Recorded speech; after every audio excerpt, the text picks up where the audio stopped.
지난번에 공부한 걸 생각을 해보면은 여러 가지 내용이 많긴 한데 그 중에서 저는 이제 코로나 사피엔스가 가장 기억이 남는 것 같아요. 이제는 우리가 이렇게 숙명처럼 코로나 사피엔스와 함께 가야 되는 것이 아닌가 이제 그런 생각이 들거든요. 네. 저는 이번 코로나는 예고편이지 않을까 그런 생각도 들더라고요. 갑자기 예측을 하게 되는. 앞으로 더 이런 강력한 게 오면 우리가 어떤 준비를 해야 될까 많이 생각하게 됐어요. K방역으로 되게 세계적으로 인정을 받고 있는데 이런 게 옛날 이제 역사적으로도 시스템이 잘 구축되어 있었고 이런 걸 바탕으로 해서 이렇게 잘 대처하고 있는 게 굉장히 놀랍고 그랬어요. 그리고 또 흥미로웠던 게 저희가 세계사에서 전염병 얘기를 많이 듣는데 우리나라 전염병 역사를 들어서 되게 재밌었었거든요.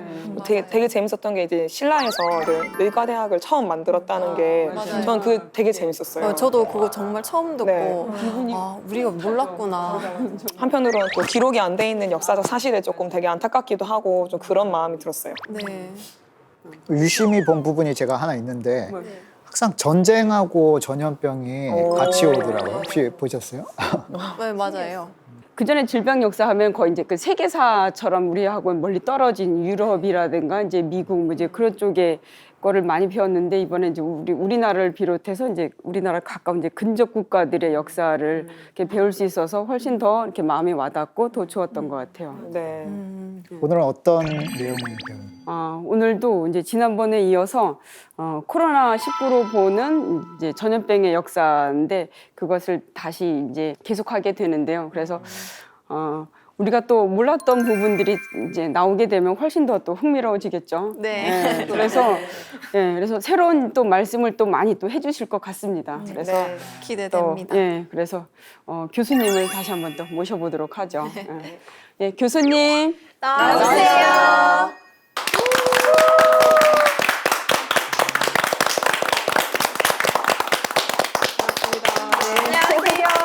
네, 여러분 반갑습니다. 이렇게 다시 뵙게 돼서 너무 반갑습니다. 연세대 의학사연구소의 이현숙입니다. 다시 불러주셔서 감사합니다. 네, 반갑습니다. 네. 교수님. 지난번에 이제 저희가 새로운 이제 이야기를 많이 듣게 돼서 참 그 흥미롭고 재밌는 시간이었는데요. 오늘은 어떤 말씀을 해주시나요? 네, 오늘은 슬기롭지 못했던 전염병의 시대 이야기를 해보겠습니다. 그래서 그 과거에 실패했던 그런 대응책으로 어떠한 일이 일어났는지를 보고 우리가 교훈을 얻어서 그 앞으로 이제 코로나19 바이러스가 어떻게 이제 더 진행이 될지 그리고 경제는 어떻게 될지 삶은 어떻게 될지 이런 앞으로에 대해서 조금 생각해보는 시간을 갖도록 하겠습니다. 네. 자, 슬기롭지 못했던 전염병의 시대를 한번 살펴보기로 하겠습니다. 실패의 역사도 굉장히 중요합니다. 찬란했던 그 과거만이 중요한 것이 아니고 실패를 통해서 배웠기 때문에 인류가 이렇게 발전할 수 있었던 것입니다. 자, 제가 대표적으로 들고 싶은 것이 수말당초 수나라가 망해가고 당나라가 일어설 때의 그 골증병이 유행하던 상황을 소개하고 싶습니다. 당시 그 골증병은 관중 지역, 지금의 장안 지역입니다. 장안 지역에 골증병이 유행하여 걸리면 다 죽었다. 이렇게 표현이 되고 있습니다. 네, 그 의학서, 중국 고대의 의학서의 골증병에 대해서 잘 이렇게 조사를 해보면은 이 골증병이 시체가 전하는 질병이다. 그래서 전시병이라고도 했다고 합니다. 그러니까 지금 코로나 바이러스가 시체를 만져도 이것이 감염이 된다고 해서 다 화장시키지 않습니까? 네. 바로 그와 비슷한 질병명을 가지고 있는 것이 골증병입니다. 근데 지금 사실 그 요즘의 의학서를 찾아보면은, 그러니까 그 뭐 명나라나 청나라 때 그 의학서를 찾아보면 골증병은 다 결핵이다. 그러니까 오늘날의 결핵에 해당하는 걸로 노체라고 하는데요. 결핵이라고 설명을 하고 있습니다. 그런데 제가 봤을 때는 그 같은 병명이라고 기록되어 있지만 그 시대마다 사실은 질병이 달랐다라고 생각을 합니다. 요 시기의 골증병은 인플루엔자나 코로나 바이러스였을 가능성이 굉장히 높다고 생각을 합니다. 거의 보면 인플루엔자 아니면은 거의 코로나이네요. 거의 전염병이 거의 다. 네.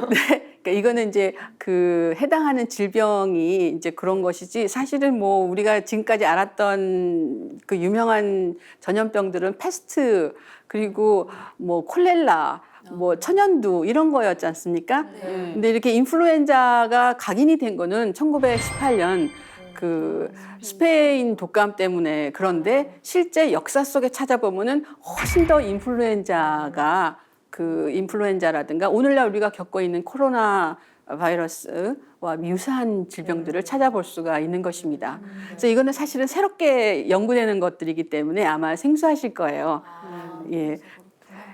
그 수말 당초는 군웅들이 그 할거에서 그러니까 수양제가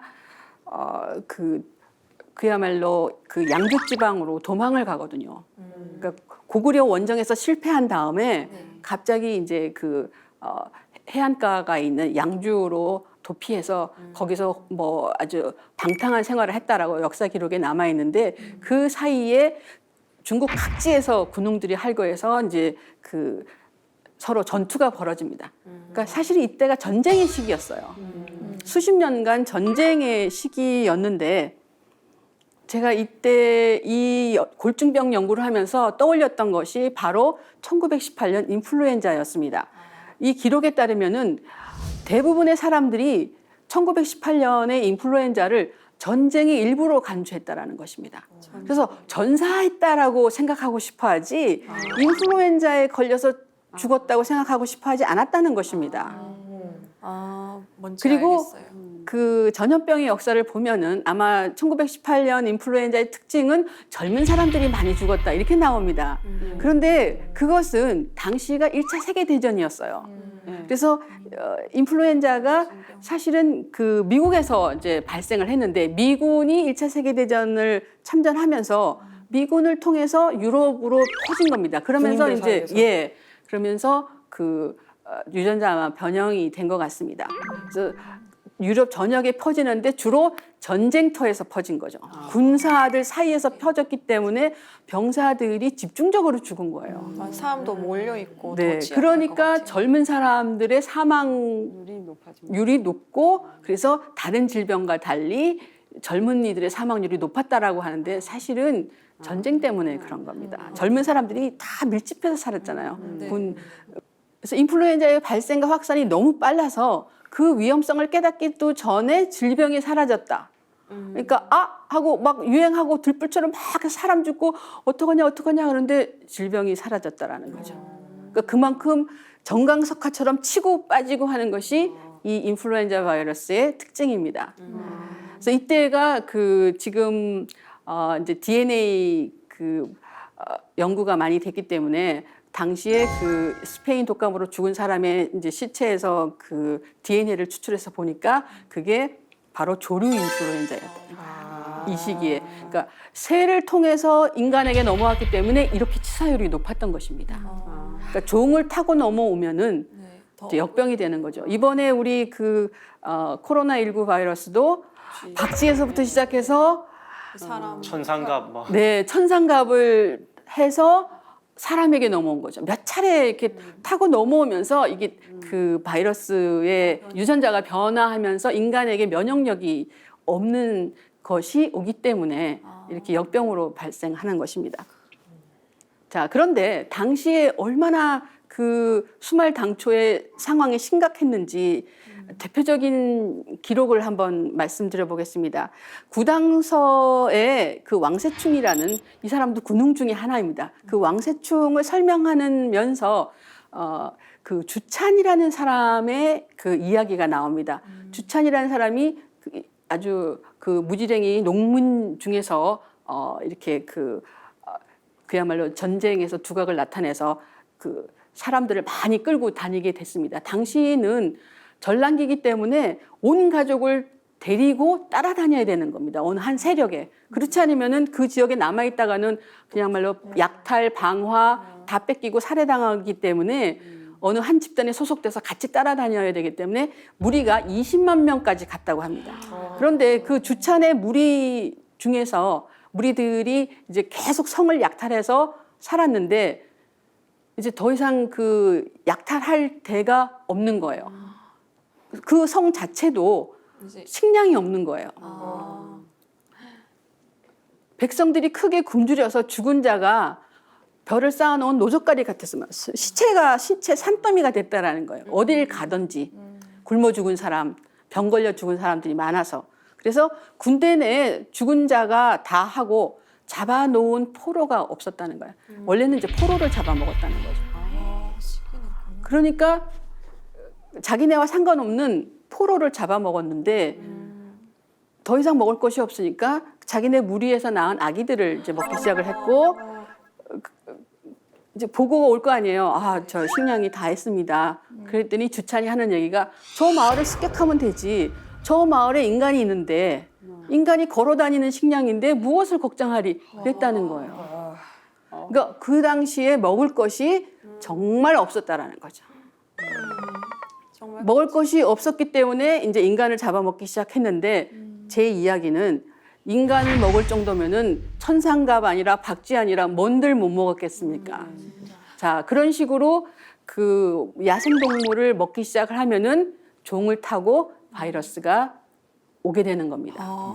정말 끔찍하네요. 저렇게 중국 역사적으로 끔찍한 그런 병이었는데 골증병이 그러면은 이제 시간이 많이 지났잖아요. 그러면 이제 그 골증병이 이제 세균이나 바이러스가 어떤 거였는지 현대의학에서 밝혀진 거는 있나요? 밝혀진 것은 아직은 없죠. 제가 골증병 연구를 제가 처음 했기 때문에 실제 논문은 2017년에 나와서 아직도 뭐 더 많이 검증을 받아야 합니다. 근데 실체를 이제 그 당시에 죽은 사람의 뼈라든가 뭐 이런 것이 발견이 되면은 DNA를 해서 뭘로 죽었는지를 알겠지만 이때가 618년 7세기 초니까요. 뭐 시체나 뼈가 뭐 남아있을 리가 없고요. 그렇기 때문에 DNA로 밝혀지는 것은 무리이고 그 기록에 남아있는 거 가지고 의학서를 분석해서 제가 밝혀낸 거거든요. 유추를 하는 거네요. 그럼 네, 어떤 그렇죠. 병이었을지. 그러니까 역사학의 이야기들은 historical fact, 역사적 사실은 있지만 나머지는 interpretation, 해석이죠. theory입니다. 이론이죠. 그러니까 얼마든지 뭐 새로 다른 분들이 저를 비판하고 아니다, 이거는 뭐 결핵이다라고 얘기할 수도 있는 거죠. 근데 저는 결핵이 역사상 단기간 내에 이렇게 걸리면 다 죽었다라고 한 적이 없다라는 거예요. 저는 거기서부터 이제 시작을 한 거죠. 네. 그리고 당시 상황이 이렇게 사람을 잡아먹는 정도이니 그 온갖 동물들을 다 야생 동물들은 다 잡아먹었을 거라는 거죠. 그러다 보면은 그 야생 동물이 가지고 있는 바이러스가 인간에게 넘어와서 더 심해지고. 네, 엄청난 역병으로 발전을 했을 것이다. 라고 하는 거죠. 네. 그래서 전쟁은 기본적으로 생태계를 파괴하고 또 그 계속적으로 농부가 그 씨를 뿌리고 곡식을 키워야 되는데 그 식량 재생산에 실패를 하게 되는 겁니다. 그러다 보면은 먹거리가 부족하게 되고요. 네. 그러면은 면역력이 일단 못 먹으면은 면역력이 약화됐죠. 네. 그래서 옛날에 사망률이 높은 이유가 사실은 그 잘 못 먹었기 때문에 면역력이 약하기 때문에 그 빨리빨리 죽었던 것입니다. 그래서 이러한 인간이 양상되면 바이러스 입장에서는 먹잇감이 엄청나게 풍부해지는 거죠. 네. 그래서 전쟁 때 역병이 전염병이 유행을 하게 되는 것입니다. 그래서 전염병이 유행하게 되면 인구가 급감을 하게 되고 그리고 사실은 전쟁이 나는 이유조차 자체가 인간이 너무 많기 때문에 또는 살기가 너무 힘들기 때문에 전쟁이 난다고 합니다. 맞아요. 그러니까 이것이 빈곤의 악순환이 되는 거죠. 그래서 606년도에 수양제 시대의 인구가 890만 호구라고 했습니다. 거의 1000만 호구에 가까웠는데 이것이 650년도에 당 고종 때 380만 호구고 그 이전에 당 고조 때는 200만이라 그랬어요. 그러니까 얼마나 없어진 것입니까? 그럼 당시 패스트가 3분의 1 그리고 시골다가 90% 없어졌다 그러잖아요. 그 지역 주민이 어마어마하게 인간이 사망을 한 것입니다. 자, 이 풍채 좋으신 분은 당태종이십니다. 정관 정치로 유명한 당태종인데 고조의 아들이죠. 이분이 이 전투에 다 참여하셨던 분입니다. 아버지를 도와서 온갖 전투에 다 참여를 하고 그리고 살아남은 그런 그 강자이신데 당시는 전염병의 유행은 정치를 잘못해서 내리는 벌이라고 생각을 했어요. 그래서 왜 기록이 없느냐라는 거죠. 아마 다른 학자들이 저를 비판한다면은 기록이 없는데 왜 그렇게 중요한 질병인데 왜 기록이 없냐라는 비판을 받을 수가 있을 겁니다. 그런데 바로 이런 천벌의식. 당시가 당나라가 막 건국할 때인데 이러한 역병이 유행했다 그러면은 너네 당나라를 건국한 니네 집단이 무슨 문제가 있는 거 아니냐 이렇게 되는 거죠. 그래서 가능하면 기록에 남기지 않았을 거고 또 기록에 남겼다 하더라도 나중에 파기를 할 수도 있고 열전에 남았다라는 거예요. 의사의 열전에 남아 있어요. 이 병을 아주 잘 치료했던 어이가 있었는데 허윤종이라는 사람이 굉장히 높은 벼슬을 받았어요. 원래 의사들은 당시에는 그 중인 계급입니다. 역대로 역사적으로 의사들은 계속 중인 계급이었거든요. 서양이나 동양이나 다 중간 계급이었는데 허윤종이 되게 높은 관직을 받았단 말이에요. 그런데 이 골증병을 잘 치료해서 그랬다라고 이제 그렇게 기록에 남아 있어서 알게 된 겁니다. 그래서 수당 교체기에 인구가 급감했다라고 하지만 이 정도로 급감했다는 것을 일본 학자들은 사실 받아들이지를 못했어요. 그래서 어떻게 설명했냐면은 살기 어려운 가난한 호구들이 다 돈 많은 호구, 그 권력 있는 호구에 다 들어갔다. 그래서 그 호적 대장이 없는 거지. 실제 인구가 그렇게 많이 줄은 건 아니다. 왜냐하면은 1000만 호구에 가깝던 것이 200만 호구라 그러면 5분의 1이 줄어드는 거잖아요. 그러니까 이게 5분의 4가 없어진 거잖아요. 그러니까 이거는 도저히 역사적으로 아무리 인간이 죽어도 어떻게 그렇게 단기간 내에 이렇게 많이 없어질 수가 있냐. 이거는 불가능하다. 그러니까 그 남의 호구에 권력가 밑으로 들어갔다. 이제 그렇게 해석을 했는데 실제 이러한 그 역병들이 엄청나게 유행했습니다. 그리고 원래 역병이 유행하면은 한 가지만 유행하는 게 아니에요. 종합 세트로 옵니다, 사실은. 이 시기에 제가 지금 논문을 준비 중인데 패스트도 유행을 했어요. 그러니까 이미 수대에 패스트가 유행을 했어요. 고구려 원정하면서. 이거는 제가 다음에 기회 있을 때 말씀드리겠습니다. 자, 그래서 이 잘못된 그 전염병의 대응 책의 첫 번째로 저는 골증병 얘기를 드리고 싶고요. 두 번째는 이제 아일랜드 대기근 때 유행했던 발진티푸스입니다. 이 1845년도에는 오랜 장마가 돼서 그 감자를 주된 그 작물로 키우는 아일랜드에는 아주 치명적이었어요. 감자가 다 병에 걸린 거예요. 맞아요. 감자 원래 척박해야 잘 자라잖아요. 네, 그래서 햇빛을 못 보고 계속 비가 내리고 그러니까 감자가 다 썩은 거예요. 그래서 문제는 뭐냐면은 아일랜드가 감자만 심은 거예요. 감자만. 아이고. 그러니까 여러 개를 다양하게 심었어야 되는데 감자에 올인한 거예요. 그럴 수밖에 없었던 게 아일랜드가 워낙 척박해서 뭘 심을 수 있는 데가 아니었어요. 감을 잘 못 잡았네요. 아니죠. 감자가 있었기 때문에 아일랜드가 그나마 살 수 있었는데 그래서 인구도 늘고 잘 살고 있었는데 그 워낙 척박하기 때문에 가보시면 그 스코틀랜드나 이쪽 북쪽으로 가시면 정말 땅이 척박해서 정말 뭐 꼽아도 나을 것 같지가 않아요. 그런데 감자는 낫다는 거죠. 그러니까 너무 좋아하면서 감자를 심고 막 열심히 심은 거죠. 그러다가 이렇게 감자가 병이 나니까 수확이 없고 대기근이 왔습니다. 그렇다면은 이거를 이제 빨리 대처를 해서 국가에서 정말 돈 많은 사람은 어느 시대나 어느 장소에나 있거든요. 그러면 그 사람들이 나눠주고 국가에서 대고 갖고 있는 거 미리 갖다 쓰고 이렇게 정말 긴급 재난 기금을 쓰고 서로 이렇게 기부도 하고 나눠 써야 되는데 안 한 거예요. 어떻게 했냐면은 영국이 당시에 아일랜드를 지배하고 있었습니다. 그러니까 영국이 뭐 자기네 나라도 아니잖아요. 근데 식민지인데 골치 아프잖아. 그러니까 어떻게 했냐면은 지주에게 책임을 떠넘긴 거예요. 지주, 네가 책임지고 해결해라. 이렇게 하니까 지주가 아니 내가 왜 이 가난한 내 소작농을 먹여 살리냐. 그래서 이 사람들을 내쫓은 거예요. 소작농들을. 자, 그러면 소작농은 쫓겨나면은 집에서 쫓겨나죠. 네. 땅에서도 쫓겨나죠. 그럼 이 사람들은 어떻게 돼요? 굶어 죽을 수밖에 없습니다. 그래서 200만 명이 굶어 죽었어요. 그리고 그러니까 사람이 그냥 굶어 죽을 때까지 기다리는 사람은 많지 않잖아요. 예. 나머지 200만 명은 미국으로 이주를 했습니다. 어떻게 됐겠습니까? 400만 명이 사라졌는데 지금 아일랜드 인구가 500만입니다. 계속 늘어난 게 500만이니까 당시에 대부분의 인구가 초토화됐다고 생각하시면 돼요. 그 당시 200만 사망하고 200만이 이주하셨다고 말씀하셨는데 그럼 그 과정에서 그 전염병을 옮기지는 않았나요? 이주한 국가로? 네, 발진티푸스는 가난한 자의 병입니다. 그러니까 못 먹고 못 살고 이가 많고 더러운 곳에 사는 곳에 사는 사람들이 주로 걸리는데 환경이 열악한 곳에 사는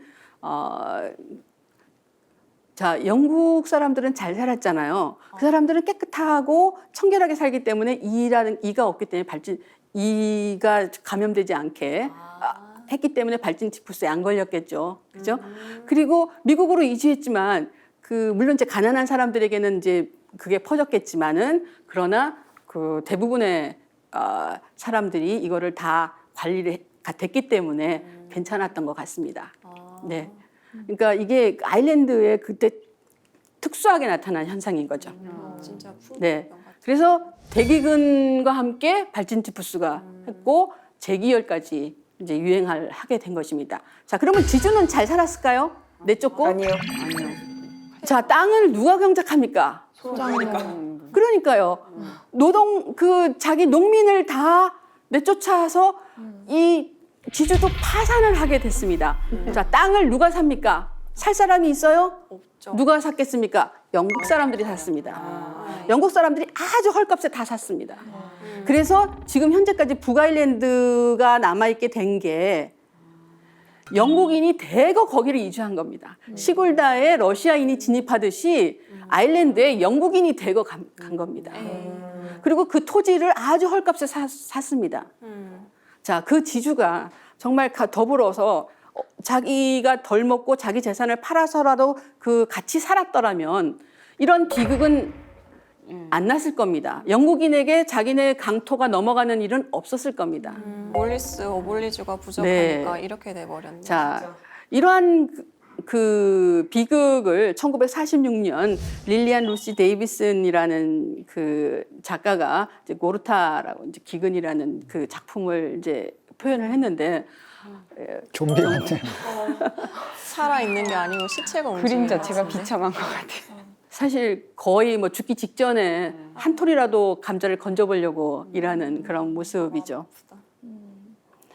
자, 세 번째로 제가 드릴 수 있는 그 사례는 명나라 말기에 유행했던 이제 중국의 패스트입니다. 우리가 패스트 그러면은 뭐 서양 유럽만 얘기하지만 사실은 패스트의 종주국은 만주예요. 만주에서 저는 그 루트를 타고 거기 이제 산길을 타고 운남성에 가서 지금 운남성의 풍토병이 패스트입니다. 원래 운남성의 풍토병이 패스트인데 만주 지역도 예전부터 아주 오랜 세월 동안 패스트가 많았다고 저는 생각하고 있습니다. 그런데 명대 만역 연간에 서역이 유행했다라고 기록이 남아 있습니다. 자, 서역이라고 들어보셨습니까? 아니요. 쥐소장. 쥐가 옮기는 역병이다. 쥐서자구나. 네. 패스트. 이게 쥐 벼룩이 패스트를 옮긴다라는 것은 사실은 19세기 말에 가서야 밝혀진 겁니다. 과학적으로. 그런데 이거를 경험적으로 중국 사람들은 알고 있었어요. 왜냐하면은 패스트가 유행하기 전에 쥐들이 먼저 죽거든요. 쥐가 떼죽음을 당합니다.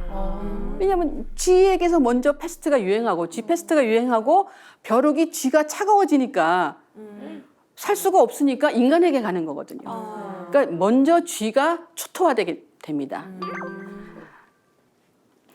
1620년대부터 시작된 당시에 가뭄이 그 산서성에서 아주 이 패스트가 폭발합니다. 당시에 다 가물었는데 요때 산서성에서 이제 폭발을 합니다. 그리고 1633년 화북에서 굉장히 오래 걸리죠. 그죠? 그러니까 과거의 전염병들은 굉장히 천천히 가요. 그렇네요. 요즘처럼 뭐 중국에서 어제 유행했는데 오늘 우리 서울에서 유행하고 이러진 않습니다. 왜냐하면은 당시에는 걸어 다니는 때고 주로 말 타고 다니는 사람은 많지가 않았던 때죠. 자, 그래서 화북에서 폭발을 했는데 이자성이라고 당시에 이제 그 명나라의 반기를 든 그 농민 반란군들이 있었는데 그 이자성의 군대와 함께 이제 북경으로 확산이 됩니다. 그래서 이 중국에는 이런 말이 있습니다. 노서망명. 그러니까 노서라는 것은 그 늙은 쥐라는 뜻이 아니고 그냥 그 쥐의 통칭입니다. 쥐를 얘기할 때 그냥 노서라고 얘기하는데 쥐가 명나라를 멸망시켰다라고 이렇게 얘기를 하고 있습니다. 교수님 그런데 네.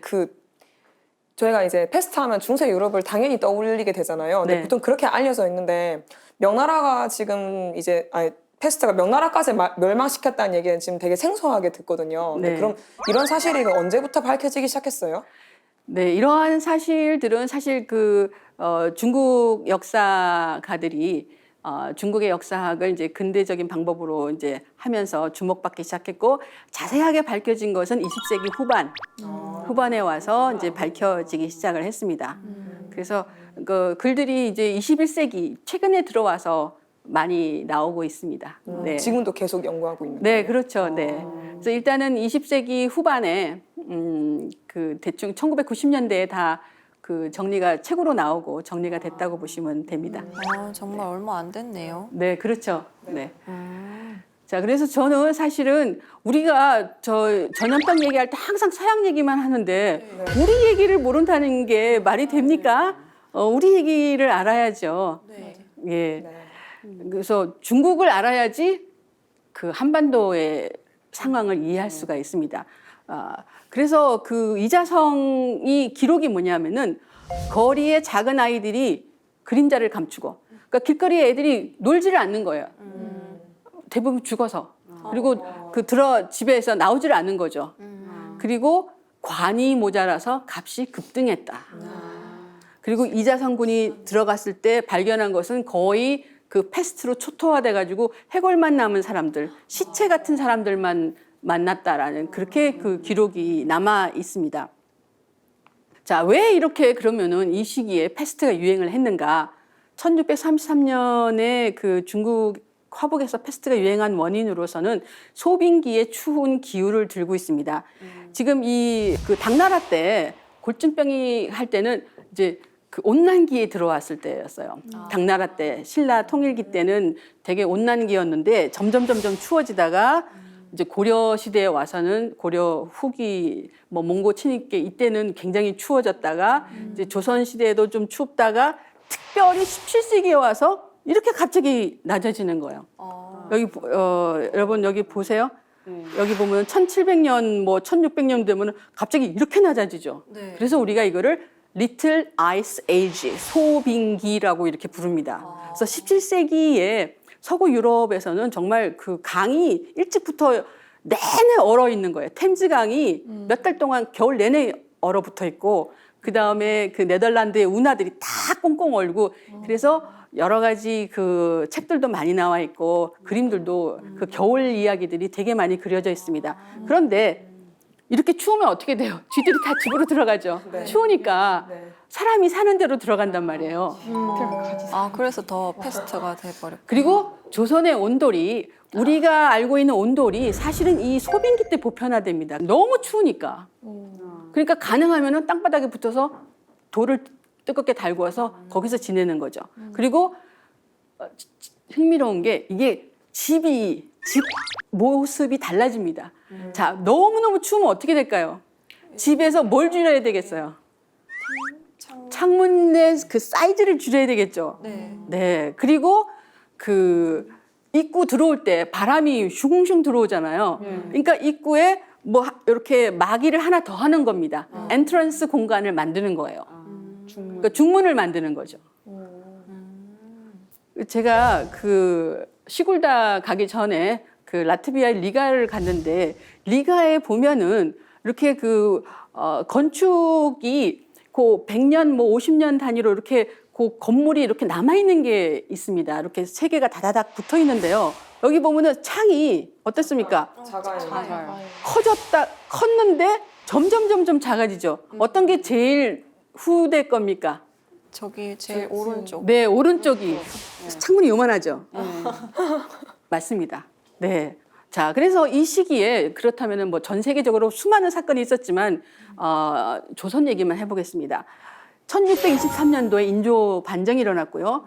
그리고 제일 큰 사건이 바로 병자호란과 정묘호란이 일어난 것입니다. 북방 이민족이 북방의 그 유목민족들이 막 움직일 때는 사실 대부분 추울 때예요.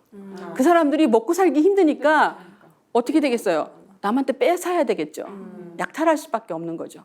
그래서 전쟁이 일어나는데 이 소빙기 때 일어납니다. 그리고 이후에 경신대기근, 을병대기근이라고 해서 무시무시한 대기근이 옵니다. 정말 북한이 고난의 행군 때 뭐 200만 명이 죽었다 그러는데 그 아마 더하면 더하지 덜하진 않았을 그런 대기근이 이때 일어납니다. 그런데 소빙기 시기에 질병도 변해요. 제가 질병 분석을 해봤는데 질병의 종류들이 완전히 그 새로운 종류의 질병들이 되게 많이 등장하는 거를 제가 봤습니다. 다음 기회에 이유가 있을 때 네, 말씀드리겠고요. 그리고 특이한 건 만주에서 그 우역의 바이러스 변종이 나타납니다. 만주에서. 우역은 소가 걸리면 초토화되거든요. 소가 다 죽어요, 소떼가. 그런데 그 변종, 만주에서 발생한 변종 그 우역 바이러스가 병자호란 때 조선에 옵니다. 그래서 여진족이 청나라가 우리에게 우역 바이러스를 주고 갔어요. 변종 바이러스를. 그러니까 원래 그 우역은 늘 있던 거였기 때문에 그냥 그 견디고 그냥 그 더불어서 소들이 잘 살고 있었는데 이때 소들이 다 떼죽음을 당합니다. 그래서 소가 없어서 몽고에 소를 수입했습니다. 이 시기에. 궁금한 게 지난 네. 시간부터 늘 만주에서 이렇게 질병이 늘 뭐 새로 생기거나 뭐 변종되거나 하는데 만주에서 왜 자꾸 이렇게 좀 그런 질병들이 막 많이 변이되고 그러는 건가요? 뭔가 환경적인 특성이 있는 건가요? 네, 이 시기만 특별히 그렇습니다. 그 패스트는 원래 만주에 있던 그 상존하는 그 풍토병 같은 거고요. 그다음에 이 우역이 당시에 변종이 일어난 것은 청이 그때 이제 후금이라 그러면서 여진족이 새롭게 일어나면서 그 전쟁을 엄청나게 하지 않았습니까? 그러니까 그 와중에서 바이러스가 변이가 일어난 거죠. 그러니까 그 환경이 변화했기 때문에 아마 엄청나게 숲을 다 잘라서 전쟁을 하려면 어마어마한 나무들이 필요하거든요. 그 전쟁 물자 날르고 수레 만들고 온갖 그 병장기 만들고 하려 그러면은 그게 다 나무를 해야 됩니다. 그 도로를 깔고 뭐 이런 것도 다 나무로 깔거든요. 그러니까 나무를 어마어마하게 잘랐을 텐데 그러면서 숲이 다 파괴가 됐을 거고 이런 환경 파괴 속에서 이제 바이러스 변종이 일어나는 거죠. 거기 숲에 살던 동물들이 살 수가 없게 되잖아요. 그러니까 인간에게 민가로. 오게 되는 거죠. 내려오는구나. 네. 자, 그래서 이렇게 이제 소빙기 추운 기후와 그 다음에 당시에 명말에 아주 부정부패가 심해가지고 그 소수의 관료들이 다 그야말로 이익들을 독점하고 있었습니다. 그래서 빈부격차가 심화했고 권력이 먼저 부패하면은 이제 빈부격차가 심해지는 거죠. 그리고 그러다 보니까 그 지배층들이 다 내가 먹을 거야. 이렇게 됐을 때는 어떻게 됩니까? 여기 대해서 반란이 일어나죠. 같이 먹자라고 반란이 일어났는데 그 반란이 이자성에 난 이런 것들이 이제 장기화되고 있었고요. 그리고 당시 명나라에 이제 이런 거를 이제 압박하는 것이 이런 거를 누르는 것이 이제 군대인데 그 군대들이 청나라가 일어나니까 다 국경 지방에 가 있었던 거예요. 국경에. 그러니까 이 그 본토는 그야말로 본토 방위군은 뻥 뚫린 거죠. 사실 군대는 외국을 보는 것보다는 국내 정치를 위해서 존재를 하죠. 군대가 사실은. 네.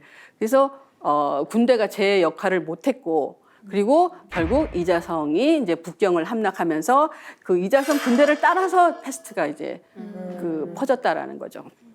그래서 그 명나라 말기에 패스트 유행이 주는 교훈은 저는 그 지배층이 그 혼란기에 자기가 다 가지려고 하면은 예를 들어서 아까 그 아일랜드의 대기근 때도 그야말로 노블리스 오블리주가 정말 필요한 시기에 그러한 행동을 안 했을 때 다 혼자 다 먹으려고 하면은 다 망한다라는 거죠.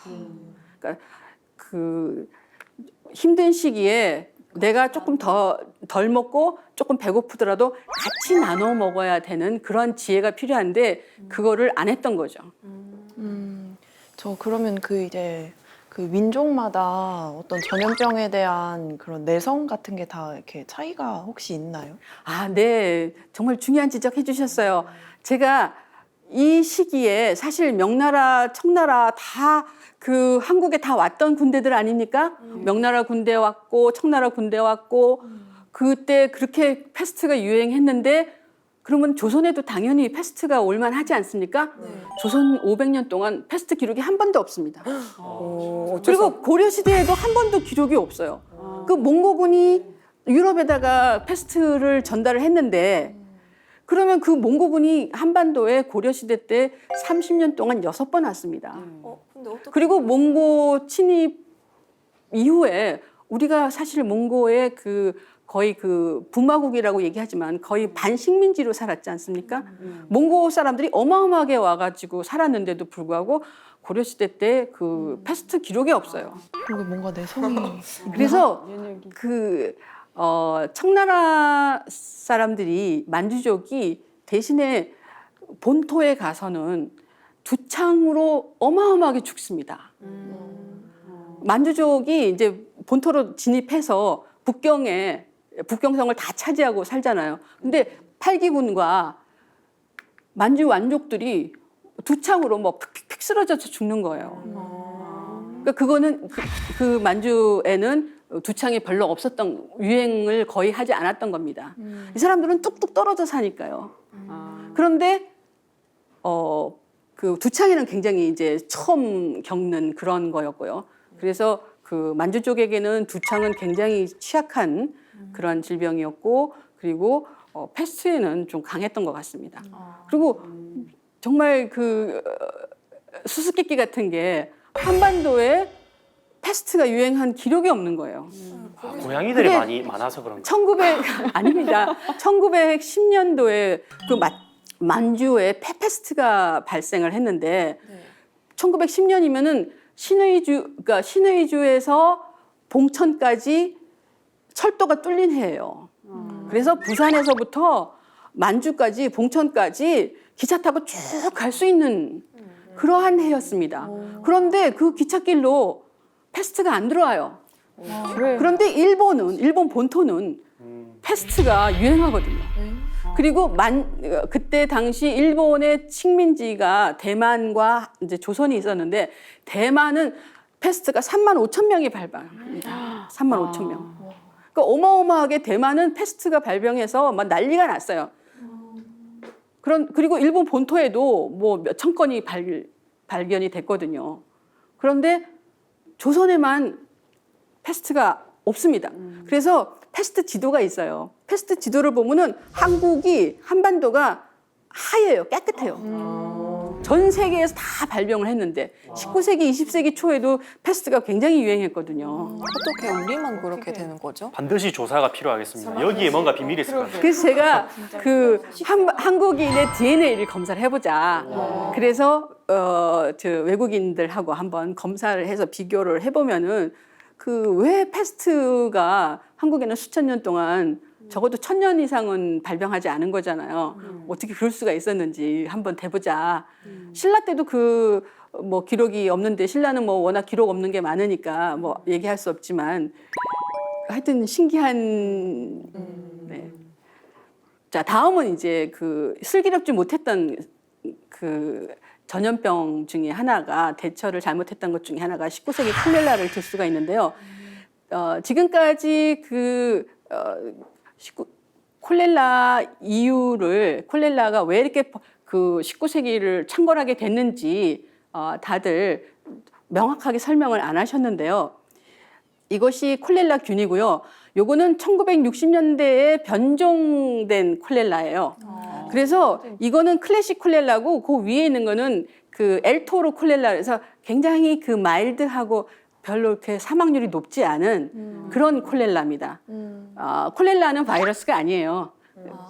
바이러스가 아닌데도 그라운 음성 간균인데 이거에 대해서는 이제 19세기 말에 로버트 코흐라는 사람이 이것이 콜레라균이 이렇게 생겼다 하고 이제 이렇게 보여주는 거고, 지금 여러분이 보시는 이쁜 이 칼라색은 전자현미경을 통해서 아주 이쁘게 잘 찍은 겁니다. 자, 원래 콜레라는 인도의 풍토병이에요. 인도는 전염병의 보고라 그래서 두창도 가지고 있고 뭐 그 콜레라도 가지고 있고 워낙에 전염병이 많이 그냥 가지고 있어서 그래서 인도가 이렇게 종교가 많은 겁니다. 네. 그런데 1815년 인도네시아에 탐보라 화산이 폭발했습니다. 인도네시아는 화산 국가예요. 네. 정말 그 웬만한 화산 폭발은 중요한 거는 다 인도네시아가 가지고 있더라고요. 그런데 뭐 지금 이 사진 보지만 사실은 이거는 이제 탐보라는 아닙니다. 1815년에 사진을 찍었을 리가 없잖아요. 이거는 최근에 터진 화산을 찍은 건데 제가 여러분의 이해를 돕기 위해서 이제 이렇게 형성이 됐다라는 것을 보여주기 위해서 사진을 가지고 온 건데요. 그 산에 탐보라 산이 굉장히 큰데 3분의 2가 날아갔다고 합니다. 그러니까 폭발이 뭐 엄청 컸네요. 어마어마했다고 보시면 됩니다. 원자폭탄 뭐 몇 개가 터지는 그러한 그걸로 이제 그 화력을 가지고 이제 폭발을 했는데, 자, 폭발하면은 뭐가 남습니까? 화산재가 남죠. 그러면서 성층 미세먼지가 쫙 깔립니다. 한참을 깔리는데 그러다 보면 뭐예요? 태양의 그 열을 태양의 빛이 통과를 못하죠. 그렇게 되면 이제 온도가 낮아지죠. 자, 근데 온도가 낮아지는데 그 중에서는 바다가 지구의 사실 상당수가 바다잖아요. 그 바닷물의 수온이 낮아진 겁니다. 인도양의 수온이 낮아졌습니다. 콜레라균은 원래 짜고 따뜻한 물을 좋아해요. 그래서 인도양에 그러니까 잘 서식하고 있었는데 날씨가 너무 추워지니까 변종이 생긴 거예요. 그러니까 추운 날씨에 살아남기 위해서 이제 변이를 한 거죠. 자, 그 변종 콜레라에 인도 사람들이 면역력이 없었습니다. 그렇겠죠. 그러니까 인도에서 그 겐지스강 델타 마지막 이제 그 바다로 가기 전에 그 삼각주에서 벼농사를 했는데 그 논에서부터 이제 시작이 된 겁니다. 그래서 농민들이 대거 콜레라 증상으로 죽기 시작했고, 당시에 인도가 어느 나라의 식민지였습니까? 영국의 식민지였습니다. 만약에 영국의 식민지가 아니었다면 그렇게까지 팬데믹이 됐을 수가 없었던 겁니다. 자, 아까 제가 말씀드렸죠. 지난 시간에 제가 아마 말씀드린 것 같은데 이렇게 팬데믹이 되려 그러면은 삼박자가 맞아야 되는데 그 삼박자가 맞는 게 그렇게 쉽지가 않습니다. 균이 일단 이제 변종균이 있어야 되는 거고요. 면역력이 전혀 없는 새로운 균이 있어야 되고, 그리고 내부에 문제가 있어야 되는 겁니다. 당시에 바로 그 영국 제국주의가 인도를 지배하고 있었습니다. 자, 영국군이 감염이 됐습니다. 그러면서 영국 본토로 이것이 이제 전파가 됐고요. 영국이 당시 동인도 회사를 가지고 있었는데 중국에도 지점이 있고 전 세계에 지점이 많았습니다. 중국 남부로 얼른 갔습니다. 자, 그렇게 되면은 중국에 오면은 어떻게 되죠? 옮기겠죠. 그렇죠. 한반도에 금방 오죠. 네. 1817년 인도 서북부 지역에서 콜레라가 발생했습니다. 3년 뒤에 중국 남부에 상륙을 합니다. 그리고 바로 다음에 조선에 옵니다. 순조 21년. 그래서 음력 8월 13일 평안도에서 10일간 1000명이 사망하고 10년 동안에 100만 명이 사망합니다. 그러니까 어마어마하게 죽은 겁니다. 치사율이 진짜 높네요. 네, 그래서 그리고 바로 또 다음 해 일본으로 갑니다. 그래서 일본 나가사키 해안 지방에 발생하고요. 그래서 1820년 그 중국의 콜레라가 유행할 당시에는 이거를 진성광난이라고 불렀어요. 광난이라고 여러분 들어봤어요? 토사광난이라고 들어보셨어요? 네, 토사광난이 바로 그 콜레라라는 이름조차도 모를 때 생전 처음 보는 병인데 사람들이 뭐 계속 쏟아내면서 결국은 이게 탈수 증상으로 죽는 거거든요. 몸의 70%가 수분인데 70% 수분이 다 빠져나가면서 전해질이 분해돼서 죽는 거거든요. 그래서 콜레라 환자 보면은 완전히 그냥 이렇게 그 수분이 하나도 없는 말라서 죽은 그런 형상을 하고 있습니다. 그래서 이것을 이제 고대 질병에 찾아보니까 비슷한 게 광난이 있어서 이거를 진짜 광난이다. 그래서 진성광난이라고 불렀습니다. 그리고 나중에 이제 그 영어가 들어오면서 콜렐라라는 것이 들어오면서 이제 음이 비슷한 호열납. 일본에서는 호열자라고 이렇게 번역을 했죠. 네. 자, 이것이 그 광난 콜렐라에 대한 이제 중국의 의서인데 1820년에 콜렐라가 그 유행했는데 이 의서는 1902년에 출간이 됐습니다. 그러니까 이것이 수많은 죽음을 앞두고 의사들이 치료를 하고 그 경험들이 쌓여서 의서로 나오기까지 80년이 걸립니다. 그러니까 의서에 나타나는 거는 이미 사실 100년 전의 일인 거예요. 그래서 이것이 이제 요훈공, 야오신공이라는 사람이 기존의 광난서부터 콜렐라까지 다 이제 설명을 했는데 결론은 뭐냐면은 콜렐라 치료의 최선은 예방이다. 미리 막는 거 이상의 그 방법은 없다. 그래서 미리 그 콜렐라를 막아주는 벽온단, 나백이라고 하는데 먹으면 몸에 좋은 것들이에요. 그래서 그런 좋은 약을 많이 먹고 몸도 튼튼, 마음도 튼튼 그렇게 지내야지 된다라고 하는 것이 이제 결론인 것 같습니다. 자, 그럼 당시에 조선은 어땠느냐? 8월에 10일 동안 1000명 사망했다고 보고가 평안도에서 왔죠. 왜냐하면 이게 병이 만주를 타고 평안도로 와서 그 경기도를 지나 한양에 오는 겁니다. 거기가 바로 무역 루트예요. 그 중국과 교역하는 무역 루트거든요. 그래서 이 병에 걸린 사람은 10명 중 한두 사람도 살지 못했다. 90%라는 거예요. 90%. 80%, 90%. 그래서 100만 명 이상 사망하면서 이후로도 계속 주기적으로 유행을 하게 됩니다. 그런데 정말 나쁜 시기에 나쁜 사람이 그 자리에 있었습니다. 바로 그때가 세도 정치 시기였어요. 정순왕후의 그 안동김 씨들이 정권을 잡고 있을 때였고, 그리고 지속적으로 세도 정치가, 외척들의 정치가 발효하던 시기였습니다. 비선 실세. 네, 그렇죠. 그 외척들은 국가가 중요할까요? 자기네 가문이 중요할까요? 가문이 중요하죠. 그렇죠. 자기네 가문이 그 계속 정권을 잡아야 되니까 다 어떻게 돼요? 정치 자금을 모아야 되죠. 그러니까 온갖 부정부패 돈을 받고 매간매직을 합니다. 그러니까 국가 시스템이 제대로 돌아가질 않아요. 그러니까 정통으로 나가는 시스템이 있는데 이거 이외에 그 외척들의 그 라인이 따로 있는 겁니다. 자, 그렇게 되면 어떻게 돼요? 국가가 엉망이 되는 거죠. 제대로 그 좋은 시스템이 작동을 안 하는 겁니다. 당시의 이야기를 보면은 지금 돌림병이 번져 팔도에 시체가 산처럼 쌓여 있고 살아있는 사람도 난리를 치를 것 같아 아직도 상처가 아물지 않았습니다. 거기다 여름과 가을 사이에 심한 장마가 계속되어 농사가 이미 흉작으로 판가름이 났으며 경기와 양서 지방에는, 양서라는 거는 평안도와 황해도를 이야기합니다. 그래서 거기에 이제 사신을, 당시에 또 청나라에서 사신까지 왔어요.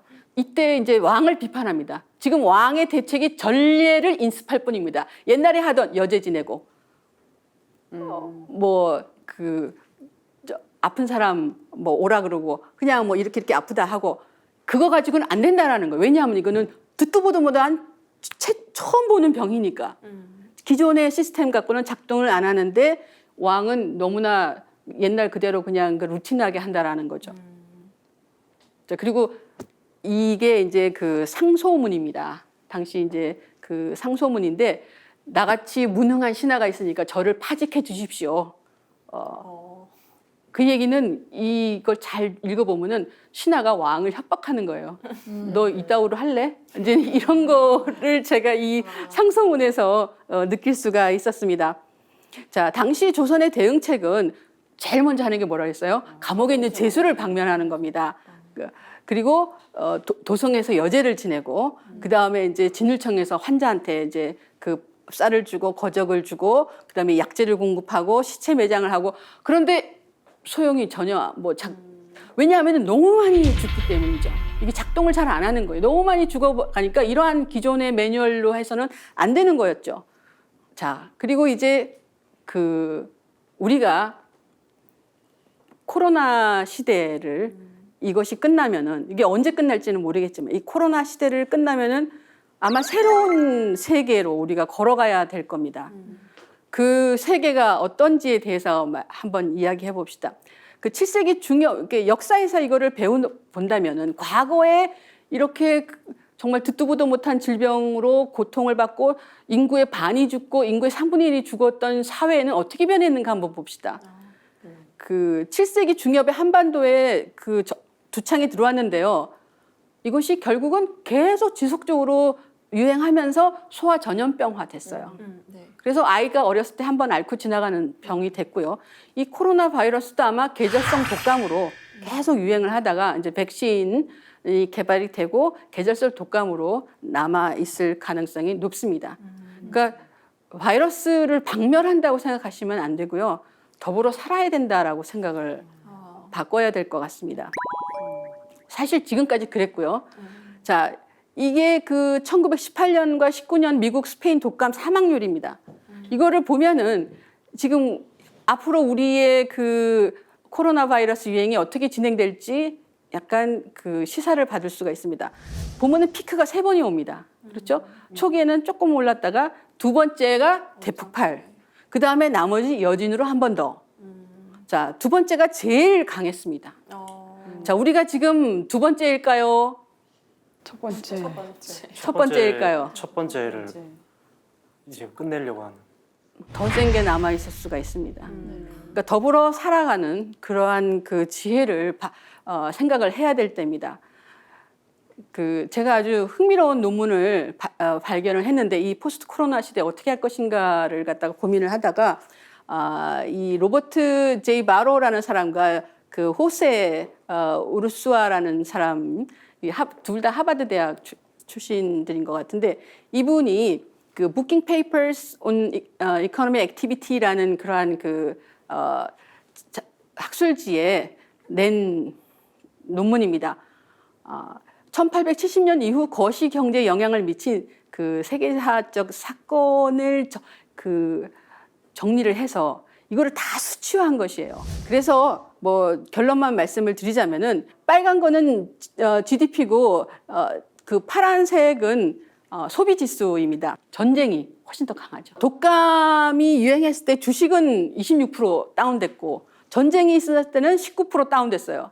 왜냐하면 독감이 유행했어도 주식 투자는 할 수 있거든요. 그죠?